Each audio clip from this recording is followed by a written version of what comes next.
Okay, അതാണ് നമുക്ക് കാണാനുള്ള പ്രോഗ്രാം സ്റ്റാറ്റസ് വേർഡ്. എന്താണ് ഈ പ്രോഗ്രാം സ്റ്റാറ്റസ് വേർഡ് എന്ന് വെച്ചാൽ, it is an additional register pair that is given by the 8085. The register pair is made up of the accumulator and flags registers. 8 bit അക്യൂമുലേറ്ററും 5 flag രജിസ്റ്റേഴ്സും ചേർന്നതാണ് നമ്മുടെ programme status word. ഇനി നമ്മൾ ഈ programme status word ഇങ്ങനെ സൂക്ഷിച്ച് വെച്ചിട്ട് നമ്മൾ ചിലപ്പോൾ എന്ത് ചെയ്യും, ഇത് സ്റ്റാക്കിലേക്ക് തള്ളി നീക്കും. അതായത് പുഷ് PSW എന്ന് പറഞ്ഞു കഴിഞ്ഞാൽ എന്ത് ചെയ്യും, ഈ പറഞ്ഞ പ്രോഗ്രാം സ്റ്റാറ്റസ് വേർഡ് എങ്ങോട്ടേക്ക് മാറും, സ്റ്റാക്കിലേക്ക് മാറും. ഓക്കെ, എന്നിട്ട് നമ്മൾ എന്ത് ചെയ്യുന്നു, do whatever operations needed and then pop it off the stack. അപ്പോൾ നമ്മൾ ഈ പറഞ്ഞ അക്യൂമുലേറ്ററിൻ്റെയും ഫ്ലാഗിൻ്റെയും ഡാറ്റ തൽക്കാലത്തേക്ക് വേറൊരിടത്തേക്ക് മാറ്റുന്നു. ഓക്കെ, അതിനുശേഷം നമ്മൾ വേറെ കുറേ ഓപ്പറേഷൻസ് ചെയ്യുന്നു. അപ്പോൾ വേറെ കുറേ ഓപ്പറേഷൻ ചെയ്യുമ്പോൾ നമ്മുടെ അക്യൂമുലേറ്ററിൻ്റെ ഡാറ്റയും ഫ്ലാഗിൻ്റെ ഡാറ്റയും ഒക്കെ മാറിയിട്ടുണ്ടാവും. ഓക്കെ, അപ്പോൾ അങ്ങനെ മാറിയ ശേഷം നമുക്ക് വേണ്ട ഓപ്പറേഷനൊക്കെ നടത്തിയ ശേഷം നമ്മൾ എന്ത് ചെയ്യുന്നു, ഇത് തിരിച്ചു കൊണ്ടുവരുന്നു. ഏത് പോപ്പ് ഓപ്പറേഷൻ ഉപയോഗിച്ചിട്ട് സ്റ്റാക്കിൽ നിന്നും തിരിച്ച് നമ്മുടെ പ്രോഗ്രാം സ്റ്റാറ്റസ് വേർഡിലേക്ക് തിരിച്ച് ഈ പറഞ്ഞ പ്രോഗ്രാം സ്റ്റാറ്റസ് വേർഡ് തിരിച്ചെടുത്തു കഴിഞ്ഞാൽ എന്തായി, അക്യൂമുലേറ്ററിലും ഫ്ലാഗിലെയും ഡാറ്റ പഴയ പോലെയായി, നമ്മൾ ഈ ഓപ്പറേഷൻ നടത്തുന്നതിന് മുമ്പത്തെ പോലെയായി. അപ്പോൾ എന്താ, the result is that the contents of the accumulator and the status of the flags are returned to what they were before the operations were executed. നമ്മൾ നടത്തിയ ഓപ്പറേഷൻ കാരണം ഈ പറഞ്ഞ അക്യൂമുലേറ്ററിലെ ഡാറ്റയും അതുപോലെ തന്നെ ഫ്ലാഗിലുള്ള ഡാറ്റയും നശിച്ച് പോകാതിരിക്കാൻ അല്ലെങ്കിൽ മാറ്റം വന്ന് പോകാതിരിക്കാൻ വേണ്ടിയിട്ടാണ് നമ്മൾ എന്ത് ചെയ്യണത്, ഈ പ്രോഗ്രാം സ്റ്റാറ്റസ് വേർഡ് ഉപയോഗിക്കുന്നത്. അപ്പോൾ അത് ഉപയോഗിച്ചാൽ നമുക്ക് എന്ത് ചെയ്യാം, നമ്മൾ ചില ഓപ്പറേഷൻസ് ചെയ്യാൻ പോകുന്നുണ്ട്, പക്ഷേ അപ്പോൾ അങ്ങനെ ഓപ്പറേഷൻ ചെയ്യുമ്പോൾ അക്യൂമുലേറ്ററും അതുപോലെ തന്നെ ഫ്ലാഗുകളുടെയൊക്കെ സ്റ്റാറ്റസ് മാറും എന്നിരിക്കട്ടെ. പക്ഷേ എനിക്ക് പഴയ സ്റ്റാറ്റസ് വേണമെന്നും ഇരിക്കട്ടെ, ഏത് രൂപത്തിലായിരുന്നു അക്യൂമുലേറ്ററും ഫ്ലാഗുകളും ഇരുന്നിരുന്നത് അതെനിക്ക് അത്യാവശ്യമാണ്, എനിക്ക് എൻ്റെ എക്സിക്യൂഷനിൽ പ്രോഗ്രാം എക്സിക്യൂഷനിൽ ആവശ്യമെന്നിരിക്കട്ടെ, നമ്മളെന്ത് ചെയ്യും, ഈ PSWയിലേക്ക് മാറ്റും. ഓക്കെ, അപ്പോൾ അതാണ് നമ്മുടെ പ്രോഗ്രാം സ്റ്റാറ്റസ് വേർഡിൻ്റെ പ്രാധാന്യം. ഇനിയാണ് നമുക്ക് എന്ത് വേണ്ട, പോപ്പ് ഓപ്പറേഷൻ കാണേണ്ടത്, pop instruction. Okay, it is also a 1 byte instruction. The contents of the stack are copied into register pairs.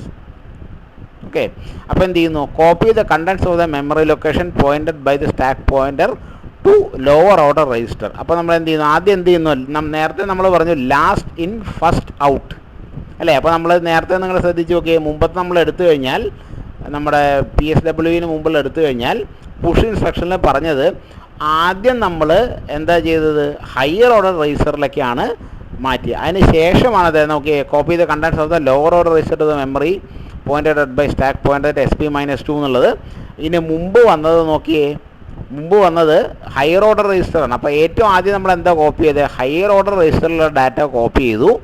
അതിന് ശേഷം എന്താ, ലോവർ ഓർഡർ രജിസ്റ്ററിലേക്കുള്ള ഡാറ്റ കോപ്പി ചെയ്തു. ഇത് പുഷ് ഓപ്പറേഷൻ. അപ്പോൾ ഇനി ലാസ്റ്റ് ഇൻ ഫസ്റ്റ് ഔട്ട് എന്ന് പറഞ്ഞ മീനിങ് എന്താ, നമ്മൾ അവസാനം വെച്ച ഇൻസ്ട്രക്ഷനാണ് ആദ്യം എടുക്കുക അല്ലേ. അതാണ് നമ്മൾ പറയുന്നത് copy the contents of the memory location pointed by stack pointer to lower order register. കാരണം നമ്മൾ സ്റ്റോർ ചെയ്ത എങ്ങനെയാണ് സ്റ്റോർ ചെയ്തത്, ഹയർ ഓർഡർ രജിസ്റ്റർ ആദ്യവും ലോവർ ഓർഡർ രജിസ്റ്റർ പിന്നെയും, ഏറ്റവും അവസാനം സ്റ്റോർ ലോവർ ഓർഡർ രജിസ്റ്റർ. അപ്പോൾ ലാസ്റ്റ് എന്ന് പറയുന്നത് ലോവർ ഓർഡർ രജിസ്റ്ററിലുള്ള ഡാറ്റയാണ്.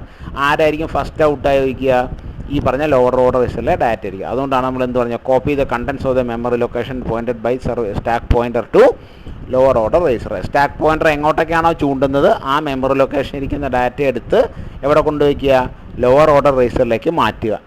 ഓക്കെ, അതിനുശേഷം സ്റ്റാക്ക് പോയിന്റർ ഒന്ന് ഇൻക്രിമെൻറ്റ് ചെയ്യുക. ഇൻക്രിമെൻറ്റ് പ്രത്യേകം കുറയ്ക്കുക. ഇൻക്രിമെൻറ്റ് ചെയ്യുമ്പോൾ 99 100 ആക്കുകയാണെന്ന് അർത്ഥം. 99 ഡാറ്റ നമ്മൾ എന്ത് ചെയ്തു, രജിസ്റ്ററിലേക്ക് മാറ്റി. B.Sc രജിസ്റ്റർ പെയർ ആണെങ്കിൽ Cയിലേക്ക് മാറ്റി. ഇനി എന്താ, ഇനി Bയിലത്തെ ഡാറ്റയാണ് വെക്കേണ്ടത്. Bയിലത്തെ ഡാറ്റ എവിടെയായിരിക്കണം, Cയുടെ ഡാറ്റയുടെ അടിയിലാണ് അല്ലേ. അപ്പോൾ ഓർക്കണം, നമ്മൾ അടിയിലെന്ന് പറയുമ്പോൾ എണ്ണം കൂടുകയാണ്. നമ്മുടെ പ്ലേറ്റുകൾ എണ്ണം അടിയിൽ നിന്നാണ് പ്ലേറ്റുകൾ എണ്ണി തുടങ്ങിയെങ്കിൽ അടിയിലിറക്കി പോകും തോറും എങ്ങനെയാണ് പ്ലേറ്റുകളുടെ എണ്ണം മാറും. അപ്പോൾ അങ്ങനെ മാറും. അത് അടുത്ത സ്റ്റാക്ക് പോയിന്റർ എന്നുള്ളത് അടിയിലേക്ക് പോകും തോറും കൂടുകയും മുകളിലേക്ക് പോകും തോറും കുറയുകയാണ് ചെയ്യുക. അപ്പോൾ നമ്മൾ ആദ്യം എന്ത് ചെയ്തു, ഈ പറഞ്ഞ 99 ഡാറ്റ എടുത്ത് C രജിസ്റ്ററിൽ വെച്ചു. 100 ഡാറ്റയാണ് എവിടെ ഉള്ളത്, Bയിലിരിക്കേണ്ടത് അല്ലേ. അപ്പോൾ 99 100 നമ്മൾ എന്ത് ചെയ്യണം, സ്റ്റാക്ക് പോയിന്റർ ഇൻക്രിമെൻറ്റ് ചെയ്യണം. അതാണ് ഇൻക്രിമെൻറ്റ് സ്റ്റാക്ക് പോയിന്റർ. അപ്പോൾ ഈ സ്റ്റാക്ക് പോയിന്റർ ഒന്ന് കൂട്ടുന്നു. പിന്നെ എന്ത് ചെയ്യുന്നു, copy the contents of the next memory location to the higher order register. കാരണം നേരത്തെ നമ്മൾ കണ്ടു ആദ്യം ഹയർ ഓർഡറും പിന്നെ ലോവർ ഓർഡറുമാണ് സൂക്ഷിച്ചത്. എടുക്കുമ്പോൾ നേരെ തലതിരിയും. ആദ്യം ലോവർ ഓർഡറും പിന്നെ ഹയർ ഓർഡറും ആകും. ഓക്കെ, അതാണ് പോപ്പ് ഇൻസ്ട്രക്ഷൻ നമ്മൾ കണ്ടത്. അതിനുശേഷം എന്ത് ചെയ്യുക, സ്റ്റാക്ക് പോയിൻ്റർ ഒന്നും കൂടി ഇൻക്രിമെൻറ്റ് ചെയ്യുക. കാരണം എന്തുകൊണ്ടാണ്, ഇപ്പോൾ നമ്മുടെ ഹയർ ഓർഡർ രജിസ്റ്ററിലുള്ള ഡാറ്റ എടുത്തു കഴിഞ്ഞു.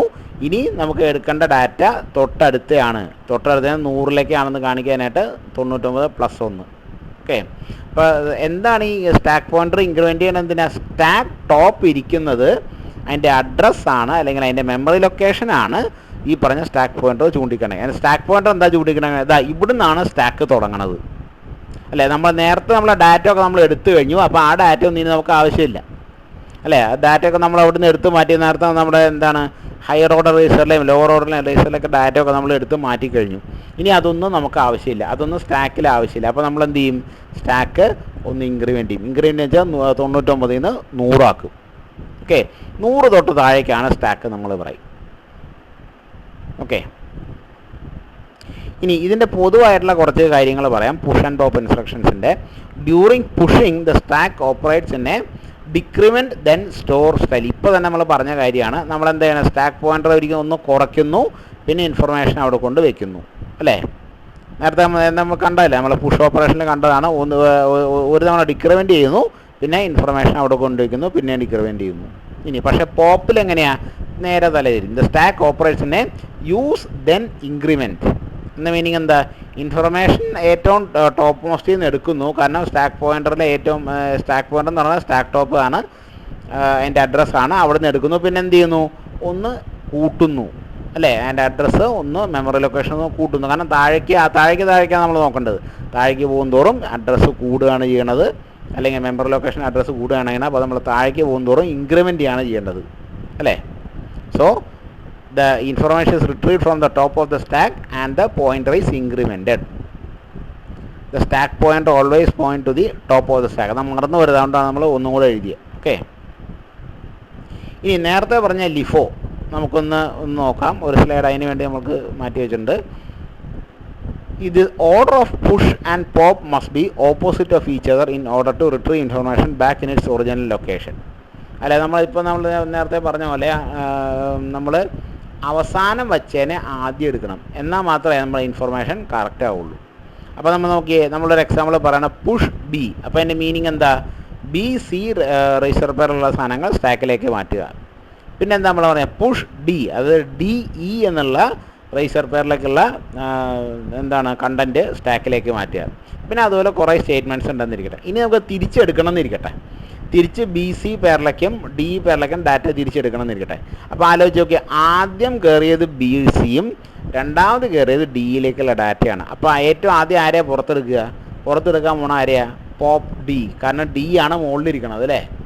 അതിന് ശേഷമേ പോപ്പ് B എന്ന് നമ്മൾ പറയുള്ളൂ. അപ്പോൾ നമ്മൾ എക്സാമ്പിൾ പറയുകയാണെങ്കിൽ, നമ്മളൊരു പ്ലേറ്റ് ഏറ്റവും B എന്നുള്ള റൈസറിലുള്ള പ്ലേറ്റ് അടിയിൽ വെച്ചു, അതിൻ്റെ മുകളിലാണ് D എന്നുള്ള റൈസറിലുള്ള ഡാറ്റ വെച്ചതെന്നിരിക്കട്ടെ.